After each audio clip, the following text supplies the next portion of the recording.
มาแหงอีหลีเงินอายบ่มียังดานมาขออายมีสัญญาถ้าอายได้น้องเป็นเมียสิบ่ทำให้น้องเสื่อมเสียสิหักลูกเมียหักแม่หักพ่อ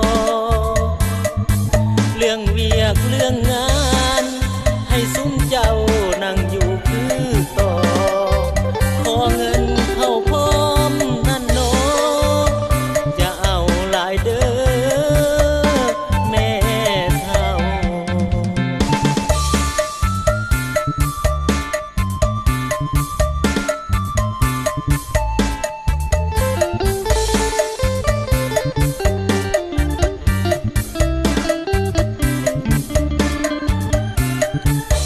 สิตั้งค่าดอง100 ล้านพันล้า